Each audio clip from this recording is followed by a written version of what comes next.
আসসালামু আলাইকুম। এখন শুনবেন সংবাদ শিরোনাম। খালেদা জিয়ার সিটি স্ক্যান রিপোর্ট স্বাভাবিক, জানালো মেডিকেল বোর্ড। শারীরিক অবস্থার উন্নতি হলে নেওয়া হবে লন্ডন, চিকিৎসকদের সিদ্ধান্তের অপেক্ষা। রায়েরবাজার কবরস্থান থেকে দ্বিতীয় দিনের মতো তোলা হচ্ছে অজ্ঞাত জুলাই শহীদদের দেহাবশেষ। পরিচয় শনাক্তের পর পরিবারের কাছে হস্তান্তর।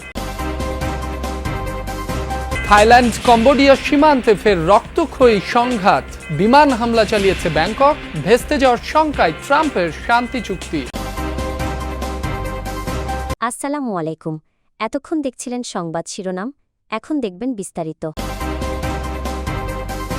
খালেদা জিয়ার সিটি স্ক্যান রিপোর্ট স্বাভাবিক, রাতে এই রিপোর্টের কথা জানায় মেডিকেল বোর্ড। এর আগে পরিস্থিতির উন্নতি না হওয়ায় 2 দফায় পিছিয়েছে বিদেশে নেওয়ার সিদ্ধান্ত। খালেদা জিয়ার উন্নত চিকিৎসার জন্য যুক্তরাজ্য যাওয়ার সংশোধিত তারিখ ছিল রোববার, তবে মেডিকেল বোর্ড সিদ্ধান্ত না দেওয়ায় তা আপাতত স্থগিত। বিএনপি মহাসচিব বলছেন চিকিৎসকরাই সিদ্ধান্ত নেবেন এ ব্যাপারে। আপাতত এভারকেয়ার হাসপাতালে চিকিৎসকদের নিবিড় পর্যবেক্ষণে রয়েছেন বিএনপি চেয়ারপারসন। তার চিকিৎসার এই কর্মযোগ্য তত্ত্বাবধান করছেন দলের ভারপ্রাপ্ত চেয়ারম্যান তারেক রহমানের স্ত্রী ডাক্তার জুবাইদা রহমান। তার চিকিৎসার জন্য সব রকম ব্যবস্থা নেওয়া হচ্ছে। আমাদের ভারপ্রাপ্ত চেয়ারম্যান মহোদয় নিজে তিনি মনিটর করছেন। জাতীয় এবং আন্তর্জাতিক পর্যায়ের অত্যন্ত বিশেষজ্ঞ পর্যায়ের চিকিৎসকেরা তার চিকিৎসা করছেন। বিদেশে নেওয়ার বিষয়ে যদি বলি, এয়ার অ্যাম্বুলেন্স এর মধ্যেই ঠিক করা হয়েছে। এয়ার অ্যাম্বুলেন্স আগামীকাল সকাল 8টার দিকে শাহজালাল আন্তর্জাতিক বিমানবন্দরে আসার কথা রয়েছে এবং সেখানে সেই এয়ার অ্যাম্বুলেন্সের যে আসার শিডিউল সেটি পরের দিন ছেড়ে যাবে খালেদা জিয়াকে নিয়ে, এরকম একটি আয়োজন রাখা হয়েছে এবং এটির অনুমতিও নেওয়া হয়েছে বেসরকারি বিমান চলাচল কর্তৃপক্ষের কাছ থেকে।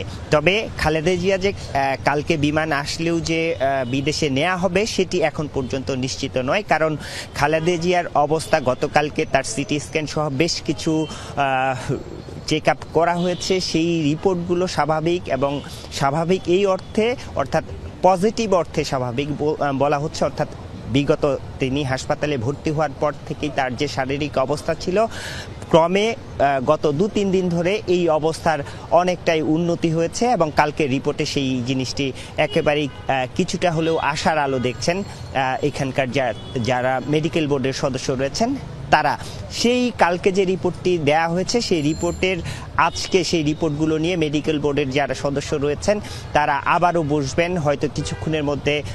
যিনি এই মেডিকেল বোর্ডকে সমন্বয় করছেন খালেদা জিয়ার পুত্রবধূ জুবাইদা রহমান, তিনি হয়তো কিছুক্ষণের মধ্যে এভারকেয়ারে আসবেন। তিনি আসার পরে এই রিপোর্টগুলো নিয়ে আবারও এই মেডিকেল বোর্ডের সদস্যদের মধ্যে আলাপ আলোচনা হবে এবং মেডিকেল বোর্ডের সদস্যরা বা চিকিৎসক যারা তার চিকিৎসায় নিয়োজিত রয়েছেন দেশি বিদেশি সবার সমন্বয়ে তারা চাচ্ছেন যেহেতু অবস্থার ধীরে ধীরে উন্নতি হচ্ছে, সেক্ষেত্রে বিদেশে না নিয়ে এখানেই যদি তাকে শারীরিকভাবে একেবারে সুস্থ করা যায় সেই বিষয়টিও বিবেচনায় রয়েছে। সেক্ষেত্রে বলা যায় যে একেবারে তাকে যে কালকে এয়ার অ্যাম্বুলেন্স আসলে বিদেশে নেওয়া হতে পারে সেটিও কিন্তু এখন পর্যন্ত নিশ্চিত নয়। সবকিছুই আসলে আমরা বিভিন্ন সূত্র থেকে খবর পাচ্ছি, যেহেতু পরশুদিন ব্রিফ করার পর কালকে ব্রিফ করা হয়নি তার শারীরিক অবস্থা নিয়ে, আজকে হয়তো সেই ব্রিফটি করা হবে। রায়েরবাজার শহীদ বুদ্ধিজীবী কবরস্থানে দ্বিতীয় দিনের মতো চলছে অজ্ঞাত জুলাই শহীদদের মরদেহ উত্তোলন প্রক্রিয়া। সকাল 9টার দিকে আন্তর্জাতিক ফরেনসিক দল সহ এই কার্যক্রমে অংশ নিয়েছেন সিআইডির ফরেনসিক দল। কর্মকর্তারা জানান রোববার শুরুর দিনে 2 জনের মরদেহ উত্তোলন করা হয়, পরে দেহাবশেষ ও 7টি পরিবারের সদস্যদের ডিএনএ নমুনা সংগ্রহ করে পুনরায় মরদেহের দাফন সম্পন্ন করা হয়েছে।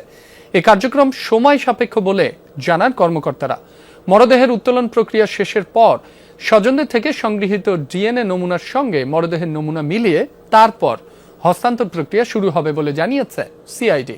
জুলাই আন্দোলনের মামলায় আওয়ামী লীগের যুগ্ম সাধারণ সম্পাদক মাহবুবুল আলম হানিফের বিরুদ্ধে প্রথম দিনের সাক্ষ্য গ্রহণ অনুষ্ঠিত হবে আজ আন্তর্জাতিক অপরাধ ট্রাইব্যুনালে। এর পাশাপাশি বিএনপি নেতা ফজলুর রহমানের আদালত অবমাননার অভিযোগের শুনানিও হবে। এছাড়াও জুলাই আগস্টে কুষ্টিয়ায় 6 জনকে হত্যাসহ মানবতা বিরোধী অপরাধের মামলায় হাসানুল হক ইনুর বিরুদ্ধে চতুর্থ দিনের সাক্ষ্য গ্রহণ হবে। এদিকে ট্রাইব্যুনাল 2-এ চানখারপুলে শিক্ষার্থী আনাস সহ 6 জনকে হত্যা মামলায় আসামি আরশাদ হোসেনের পক্ষে সাফাই সাক্ষী দেওয়ার কথা রয়েছে। এদিকে জুলাই হত্যা মামলায় আনিসুল হক, দীপু মনি, জুনাইদ আহমেদ পলক, কামাল আহমেদ মজুমদার সহ আওয়ামী লীগের 16 জন সাবেক মন্ত্রী এমপিকে ট্রাইব্যুনালে হাজির করা হয়েছে। পঞ্চদশ সংশোধনী বাতিল করে হাইকোর্টের রায়ের বিরুদ্ধে চতুর্থ দিনের আপিল শুনানি চলছে। আজ শুনানি করছেন নওগাঁর বাসিন্দা মোহাম্মদ মোফাজ্জল হোসেনের আইনজীবী। এর আগে গেল দিন পুরো পঞ্চদশ সংশোধনী বাতিল চেয়ে শুনানি করেন বদিউল আলম মজুমদারের আইনজীবী ডক্টর শরীফ ভূঁইয়া। রাষ্ট্রপক্ষে শুনানি করেন অতিরিক্ত অ্যাটর্নি জেনারেল ব্যারিস্টার অনিকার হক। গত 13 নভেম্বর বহুল আলোচিত তত্ত্বাবধায়ক সরকার ব্যবস্থা বাতিল সহ সংবিধানের পঞ্চদশ সংশোধনীতে আনা কয়েকটি বিষয় অবৈধ ঘোষণা করে হাইকোর্টের রায়ের বিরুদ্ধে আপিলের অনুমতি দেন সর্বোচ্চ আদালত। এদিকে গত 2 ডিসেম্বর হাইকোর্টের রায়ের বিরুদ্ধে করা আপিলে পক্ষভুক্ত হন বিএনপি মহাসচিব মির্জা ফখরুল ইসলাম আলমগীর। এর আগে 2024 সালের 17 ডিসেম্বর বহুল আলোচিত তত্ত্বাবধায়ক সরকার ব্যবস্থা বাতিল সহ সংবিধানের পঞ্চদশ সংশোধনীতে আনা কয়েকটি বিষয় অবৈধ ঘোষণা করে রায় দেন হাইকোর্ট। একই সঙ্গে সংবিধানে হাইকোর্টের বিধান ফিরিয়ে এনেছেন আদালত। আবারও রক্তক্ষয়ী সংঘাত হয়েছে থাইল্যান্ড কম্বোডিয়ার মধ্যে। দুপক্ষই ট্যাঙ্ক, অস্ত্র সরঞ্জাম জড়ো করছে সীমান্তে। ব্যাংককের অভিযোগ, কম্বোডিয়ার ছোড়া গুলিতে নিহত হয়েছে এক থাই সেনা। জবাবে কম্বোডিয়ার সীমান্তে বিমান হামলা শুরু করেছে থাইল্যান্ড। রয়্যাল থাই আর্মি জানিয়েছে নাম ইউএন জেলার চংবক এলাকায় এয়ারক্রাফট মোতায়েন করেছে তারা। অঞ্চলটি থেকে সরে যেতে বলা হয়েছে বাসিন্দাদের। কম্বোডিয়াও নিশ্চিত করেছে হামলার কথা। দেশটির প্রতিরক্ষা মন্ত্রণালয় জানিয়েছে সোমবার সকালে হামলার শিকার হয়েছে প্রিয়া ভিএআর এবং ওদ্দার মেয়াঞ্চো এলাকা। গত জুলাইয়েও ভয়াবহ সংঘাত হয়েছিল প্রতিবেশী দুই দেশের মধ্যে। 5 দিনে প্রাণহানির শিকার হয়েছিল 48 জন। মার্কিন প্রেসিডেন্ট ডোনাল্ড ট্রাম্প এবং মালয়েশিয়ার প্রধানমন্ত্রী আনোয়ার ইব্রাহিমের মধ্যস্থতায় হয়েছিল যুদ্ধবিরতি। যুক্তরাষ্ট্রের মধ্যস্থতায় যুদ্ধবিরতি আলোচনার মধ্যেই ইউক্রেনের আরও 2টি এলাকা দখলের দাবি করেছে রাশিয়া।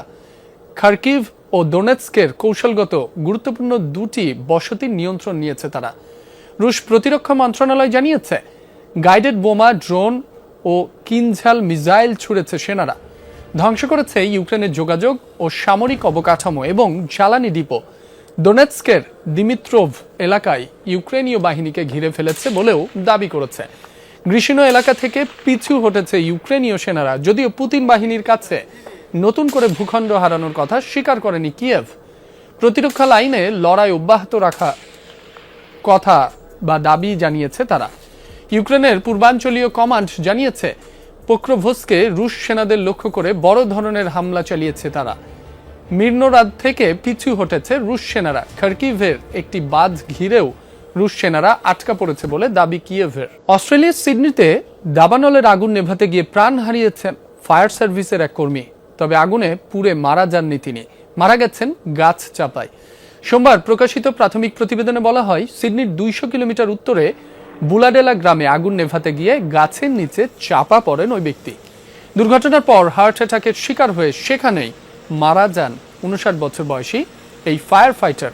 খবর পেয়ে ঘটনাস্থলে উপস্থিত হয় জরুরি বিভাগ। সোমবার সকালে নিউ সাউথ ওয়েলস রাজ্যে আগুন জ্বলছিল 50টিরও বেশি ঝাড়বন।